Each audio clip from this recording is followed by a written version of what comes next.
everyone, and welcome to Redefine Family, a Spark Transformation podcast. I'm your host, Simona Spark, and our mission is to build a future where no one needs to come out anymore.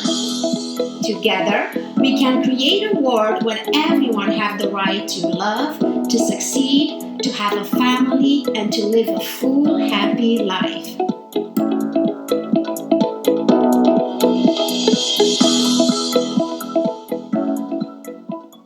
Welcome back, everyone. Today, our amazing guest is Akaliko. Welcome, Akaliko. Thank you very much. So let's start with telling us where are you from and what is it that you do? So I am from Sydney, Australia, and I am a Buddhist monk. A Buddhist monk. Well, thank you for accepting my invitation. I'm very excited for our conversation as we are here to connect and support and educate people from LGBTQ community and people that are in relationships with LGBTQ community. I am just so honored that I get to bring a Buddhist monk into the conversation. And not just a Buddhist monk, but a queer Buddhist monk as well. A queer Buddhist monk.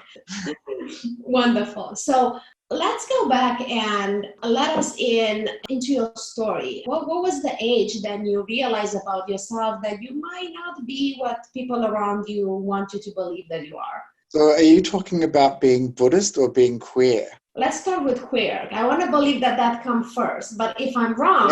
Yeah, it totally does come first. And I was quite young, actually, probably in what we call primary school here, so maybe about the age of 11 or 12 or so. I remember going to the school sex education night they had where they showed pictures of women and men in cartoon form who love each other very much, and that's how children are made. And I think I remember hearing something like that when a man likes a woman, their eyes dilate a little bit. And for some reason, this kind of intrigued me. And I thought, I kind of feel like when I look at a boy, my eyes get bigger. And I remember thinking, oh, maybe that's wrong. Maybe somehow I'm kind of wired incorrectly or something. And then when I was probably in high school, I started to get quite a lot of bullying. And it seemed that people around me realized that I was gay a long time before it really occurred to me. And so for a couple of years there, I really didn't want to believe it, that I was gay. And it wasn't until I had my first real relationship with a boy that I kind of finally came to accept that I was gay. And it was quite a sad moment for me because, here I was with someone who I really liked, who I really loved a lot, and who's really cute. And then there were tears, because everyone was right. Yeah. So that was a kind of sad but also sweet moment in my life. I really appreciate you sharing that with us. As we know, there is many youth out there that are in some kind of level of denying about who they are, and for good reasons, right? Because, nobody want to be hurt or be bullied.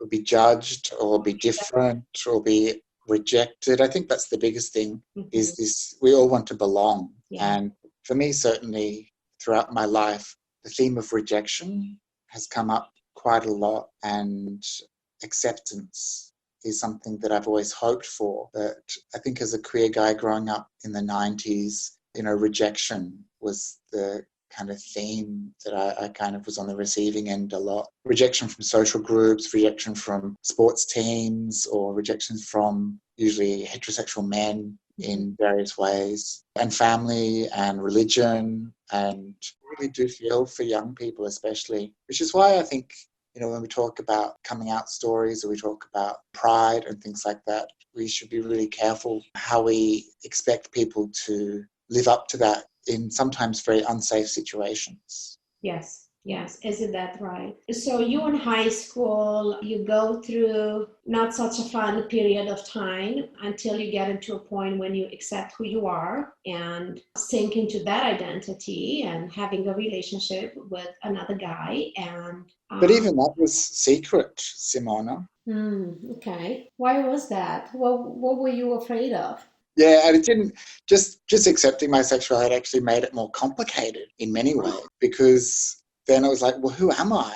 Am I that kind of gay? Like, should I be listening to Kylie Minogue and dancing in discos? Like, is that what I have to be now? I remember another friend of mine, remember this was the 90s, another friend of mine who I met later on at university who was gay. And he said when he realized he was gay, he just thought that he was going to die of HIV/AIDS. He literally thought that that was what would naturally happen to him. And so that was kind of a big theme for me growing up as well, was this kind of fear of my own sexuality, that, that I was inherently, sick or diseased or, those kinds of things were very real at that time. Can't even imagine.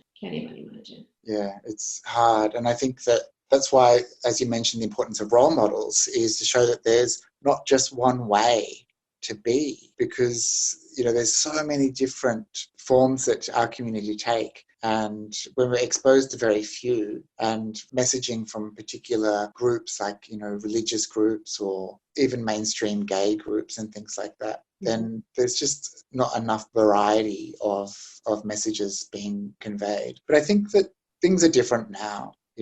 Because of the internet, you can access a lot of different identities really quickly and easily and safely as well. Whereas in my day growing up, you had to read the back of the community newspaper and look for community groups or call numbers. And it was very isolating. It was very different, I think, growing up. Mm-hmm.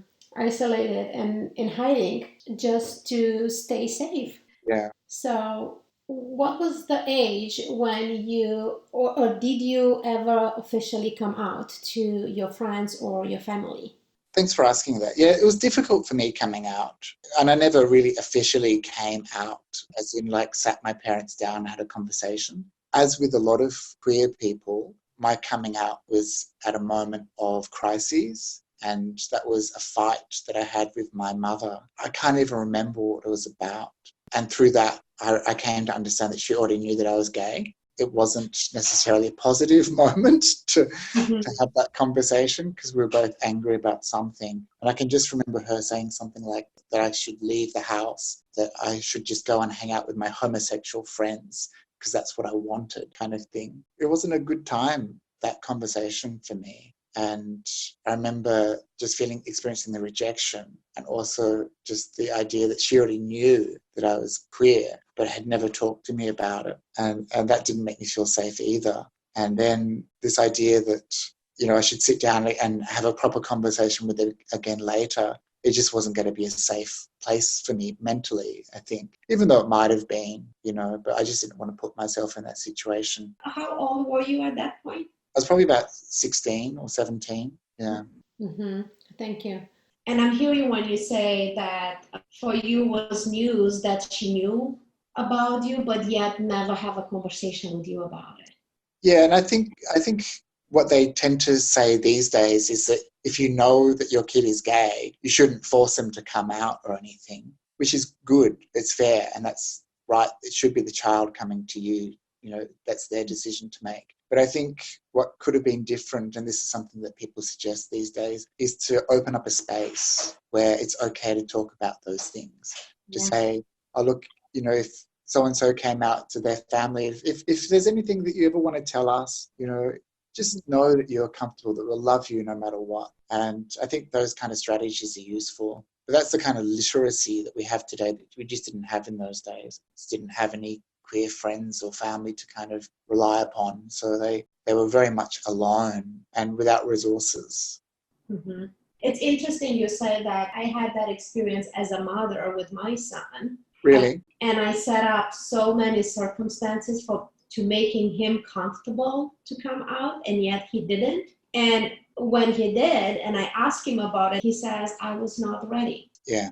Now, as a parent, what I'm learning now from him and working with other parents is that you create the space, but it's the child's decision. And as we are the adult, we want to make sure that we have a conversation about sex and sexuality. Yeah. Without putting the pressure of the child that you have to come out, just to kind of let them know that this is a safe space to talk about it, to claim it, to be. How do you feel about all that? Yeah, because there's so much shame caught up with your sexuality. especially when you don't have a lot of experience of claiming that. Mm-hmm. And I know that, even for me, just recently, when I launched a new community group here that's a queer, trans and intersex friendly Buddhist group, I had to come out again. And it was the first time that I'd come out as a queer monk. And I said, I'm a queer Buddhist monk. And it was the first time that I'd done that. And it surprised me that there was even still yet this lingering sense of shame, that this was a part of me that I had to be okay again with revealing. And I can remember that feeling as a teenager, that every time I had to do it, I had to face the shame, and I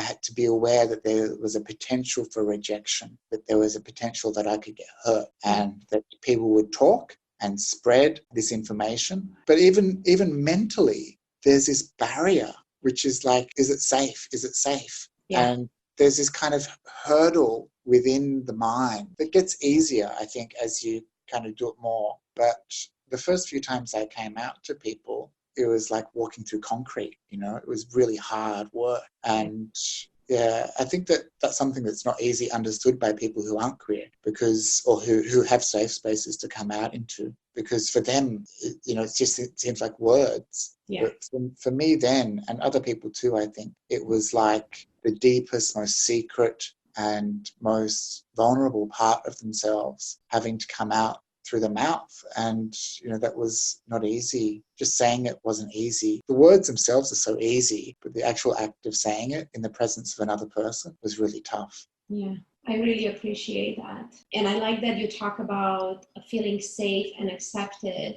And as a parent, I couldn't understand why my child would choose to not talk with me when we are talking about everything. And he knows that I'm inclusive and all that. But then he says, yeah, but I didn't know if that is going to still be the truth now that it's about your own child. Yeah. I never thought about that. That is too much pressure and too big of a responsibility for a child. Yeah. And so I created this space where we all together learn how to create a future where no one needs to come out anymore. Yeah, well, let's hope that that's how it will happen, or that straight people will also have to come out as straight. I mean, who knows? But I think for me, there was a lot of pressures that were internal, but also social. So things like, I'm a man, there's only two other sisters in my family, and I felt this pressure about the family name dying out with me, and it's kind of like a ridiculous thing to think about now when I look back. But I felt the pressure and the shame of my father having a son who wouldn't be able to continue the family name. Like these are bizarre things that you don't really think about. But that's what can happen when a parent is suddenly faced with their own child being queer, is suddenly all those things that they thought they were cool with are suddenly real. And the test is no longer an abstract one, but a very real one. And I think that for a lot of people who think they're okay with it, they have to confront their internalized homophobia. And also for parents, all their disappointments and their hopes for their child that they themselves wanted, like grandchildren perhaps, or the idea of, back when I was growing up, it's a bit different now, but the idea of a wedding, those sorts of things, or the perfect daughter-in-law or something like that they were looking forward to, but also this shame of their own social circle, which is what I actually felt from my parents, was that not only did I have to come out, but they also had to come out. Yeah, I tell my son a lot, like, he came out, I was in a closet, now I have to come out. I mean, I don't have to, but there is situation or circumstances where you do. That's right. Yeah, and people ask questions like, oh, does he have a girlfriend yet? Or Yep. And it's just that everyone just assumes that all people are heterosexual. I mean, this is the problem. But then it's like, well, for my parents, I think they also had to confront that internalized homophobia and understand what it's like to be proud of their gay son. And I think that was something maybe of a source of shame for them. I think we actually learn a lot of shame from our parents. Yeah. So it's not surprising that they have their own kind of ways of being scared about rejection as well. Yeah. It's passed on through the generations. And in my work with parents and groups, the main goal is to become the parents that our children need us to be. and help them, love them, and support them through their evolution. And I was always really quite moved by groups like PFLAG. Yes. And so they were the really quite often very extroverted family members who really supported their kids by being public and marching in Mardi Gras here in Sydney every year. There's a big PFLAG group of proud parents. And that's something that still affects me because, that level of enthusiasm and that lack of shame and lack of fear of their own social rejection or own social status. That is something that, I guess is a really good benchmark. That if you feel that comfortable that your child's queer or trans or whatever, then, that's a great way to influence other parents as well and to ask them to step up. Yes. Very empowering. So we also want to bring awareness around the fact that we choose. We choose the person that is coming out over our limited beliefs. And we acknowledge that one claiming its own identity, it influences everybody else's identity around them. Yeah. Well, I think this is something that I didn't really realize the ramifications of. Do you mind sharing with us what was your experience?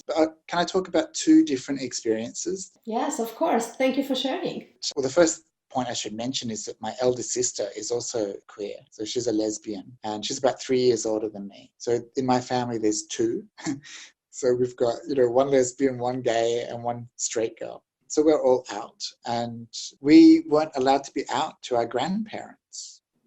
And I remember just thinking, oh, that's really hard. And at that time, I didn't really have the language around, how to describe this feeling and this unfairness. But it's something that later on my mother said that she really regretted, was asking us to stay in the closet around her, and she never told her grandparents. And the reason given, of course, was that she was too old, that my grandparents were too old to understand, which I think is a very limiting thing. It doesn't give them the opportunity to have a positive response. It just expects this negative response. And I mean, my mother knew my grandparents better than I did, but maybe she had some idea that there wouldn't be a positive result. So perhaps there was some protection at play. But I remember thinking, oh yeah, like suddenly this isn't just about me, it's about all of these other people. And we kind of would, I guess, not be able to be ourselves around or communicate part of ourselves with them. And that to me was very sad,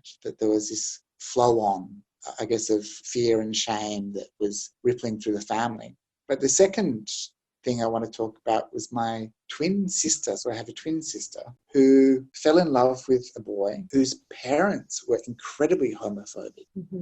And how this played out with my twin sister, who was always my greatest supporter and defender, and what happened when she was, marrying into this family who were full of homophobes, how it affected her and what that meant for the wedding, which was that I was asked to not bring a male guest. If I was going to turn up, I should have a female guest. Wow. And my sister, who had been in a relationship for many, many years, was told that if she came, she would have to sit with a man in between her. And guess who this man was? It wasn't just some random stranger. It was the priest. It was this awful situation. And of course, neither of us went to the wedding. But we almost lost our family, because of this expected homophobia from the parents on the other side. And so, like, these things don't happen in isolation. Coming out, being queer doesn't happen in isolation. And I think if you're aware of hostility in the family structure or in, the broader family structures and broader society, then it's going to be really hard to feel safe to come out. Like, your whole life will change. Yes. And the whole relationship is changing. It's redefining the relationship between the two people. But what's beautiful about it is that it doesn't have to affect the love and the commitment. Yeah.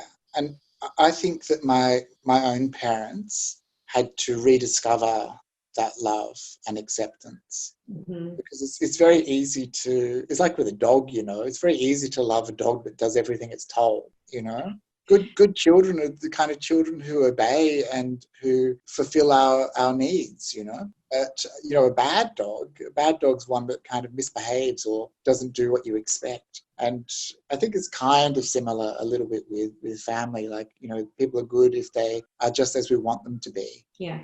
As we need them to be. But when they challenge us or when they're different to that, then those, as you say, those relationships need to be redefined. So I think with my parents, they had to do a lot of work on themselves about accepting themselves as parents of gays and also accepting us as children who weren't as what they expected. Right. And that was for them, I think it took many years, and it took a lot of different permutations, a lot of different ways of playing out. Example for me with my mother, I remember she came home one day, or I went to her home rather, and she showed me this book which was called The Gay Gene. So this was the stage where there was this kind of pseudo-scientific research into the gays, and there was this idea that there was a gene. And I guess being the mother of two queer children, there was probably a lot of self-blame that she had done something wrong, that it was her fault, that we were abnormal because of some sort of genetic defect. And I think for her, this was part of her process, that she was looking for a rational, scientific explanation, because that was something that she might be able to accept. That was something that would make sense to her. And it would be something that meant that she wasn't entirely to blame, that it was something kind of faceless and I guess a little bit abstract. But for me, this was really insulting. And offensive, because it was like, there's something wrong with you, you're abnormal, but it's okay, it's just a gene, And the bigger picture for me was, of course, this idea of genetic manipulation, where in the future, if they could spot this gay gene, that could be edited out of existence. And so even in that attempt of hers to kind of come to terms with it, it was still a kind of rejection, and it was very limited, I think. And I don't think I reacted terribly well at the time, and it was again an opportunity for her to go away and think about just what that approach meant, and to try to find the place within herself to accept us, not in a limited way, but in a total way. And I think it took many years for her to get there, actually. And she's not a homophobe, either is my father by any account, but they are extremely conditioned by society, by the kinds of newspapers they read, by the types of things they see on TV. And even though they have good hearts, there are still these pockets inside them of hardness and resistance, which manifested in various ways, and which weren't that unconditional acceptance, that unconditional love.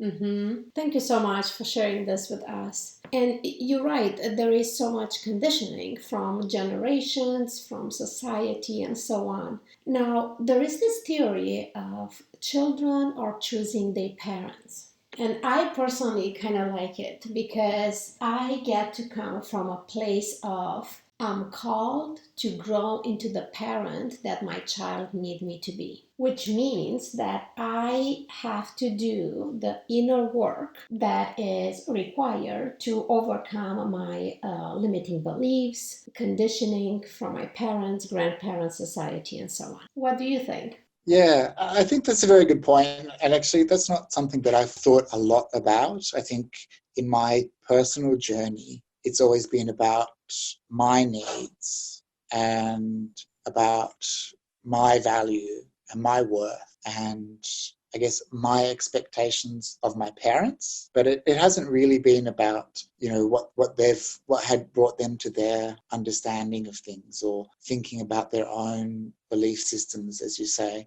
Which, of course, are very strong and very, very entrenched ways of thinking. I kind of probably just expected them to get on board.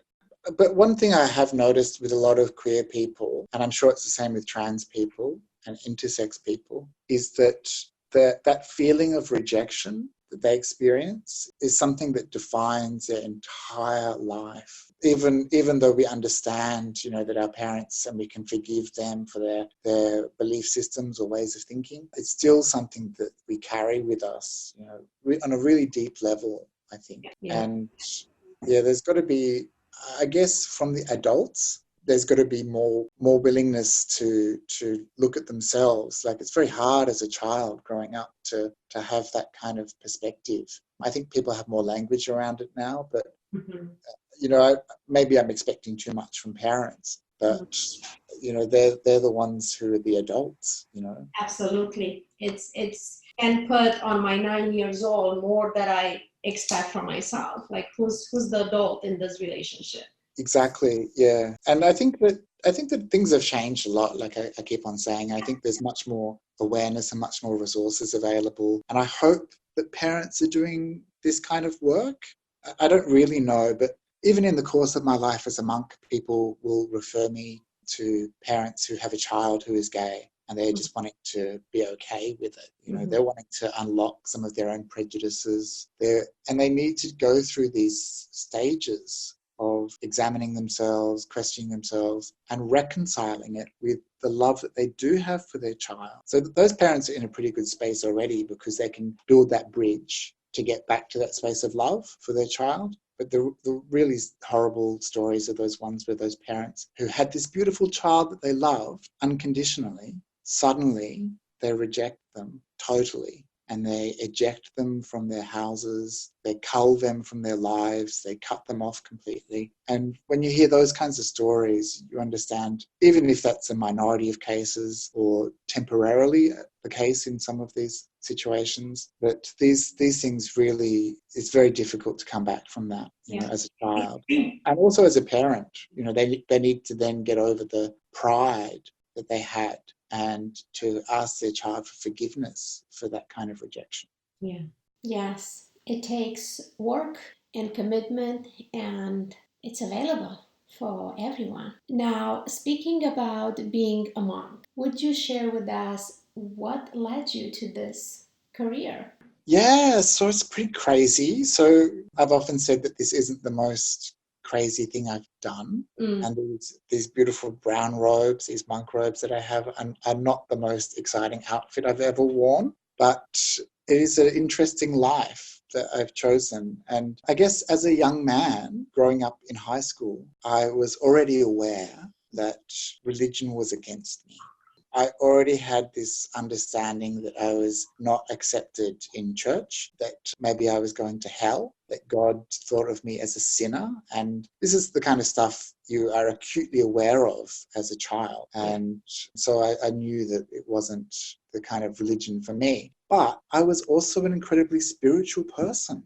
And so there was this kind of rejection of Christianity, rejection of organized religion. And I sought out alternative religions and a kind of more new age kind of things. I started doing yoga when I was about 13. I was interested in meditation and all sorts of, quite esoteric things. Not your typical 13 years old. Maybe not typical, but I think more generally speaking, I think queer people especially are spiritual people because they're looking for answers in a kind of spiritual emergency in their life, where they have these big questions about who am I? They're confronting their identity in ways that maybe a lot of people don't. And they're doing it often in a vacuum where they don't have a spiritual support in place because they've experienced rejection from religion. So yeah, we seek out these alternatives which we think are okay. And for me, I was attracted to Buddhism from an early age. And I used to collect in the days where there used to be travel agents. Do you remember the days where there were travel agents? Yeah.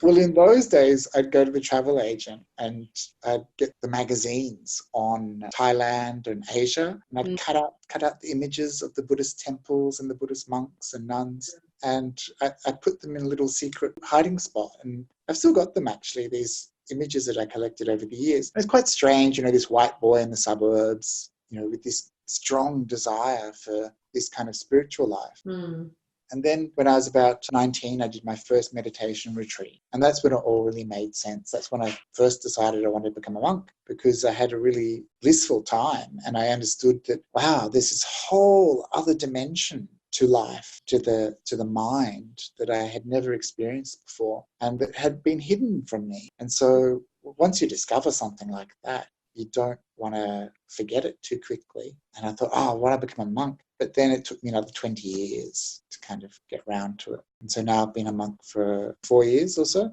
and it's a very rewarding way of living. It's very different to my previous life as a lay person. And there's some, interesting interactions with my queer identity as well. But for me, it's a very beautiful way of living. I get to focus on spiritual issues. I get to live very simply and have beautiful interactions with people. And really, it's all about a path of love. And so that's why it's quite appealing to me. And that's why I became a monk.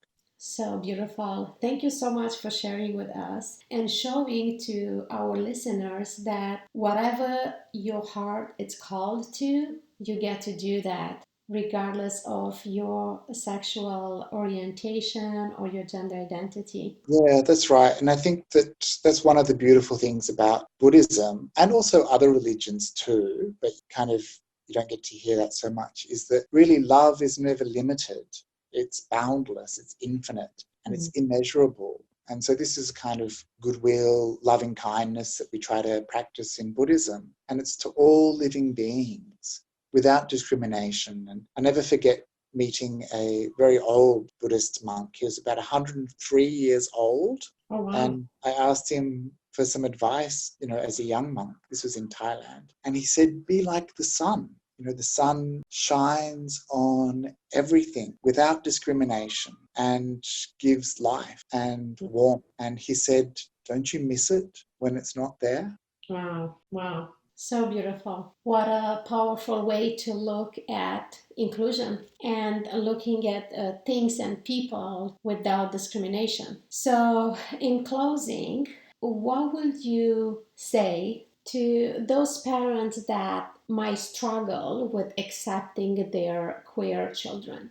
Perhaps the first point is to accept themselves, I think, like to just imagine themselves as a child growing up and to think about the times when their parents had expectations of them or had said things that hurt them, and to connect with that little child inside themselves, to connect with that teacher and that teenager rather within inside themselves. And then they can use that as a kind of empathy to understand what it must feel like for their own child to have these expectations of a parent who just loves them unconditionally, and what it feels like when they don't receive that. So that's a good way to start off kind of understanding the importance of acceptance, is to understand it from a personal sense, and then to use that to improve their relationship with their child by not repeating the same mistakes that their parents made, to make those changes that allow their child to be loved and accepted for who they are no matter what. So beautifully said. Such a powerful invitation. We as parents have the power to break those limiting beliefs that have been passed on to us from our parents. That's true. We are raising the future. It's up to us how the future is going to look like. That's right, Simona. And I'm really glad that you're doing this work. Congratulations for the effect you're making in the world. Thank you. Thank you. I appreciate that. And I appreciate you and your work. And thank you for being here. And I'm looking forward to have you back. Okay, let's do it. Thank you, Akāliko. See you next time. Thank you for tuning in to Redefine Family, a Spark Transformation podcast. We invite you to share your story, knowing that your story could change someone's life. Feel free to spread the love by sharing our message with others. We always like to hear from you at spark@redefinefamily.com. Always remember that you are the spark in your life. Just shine bright.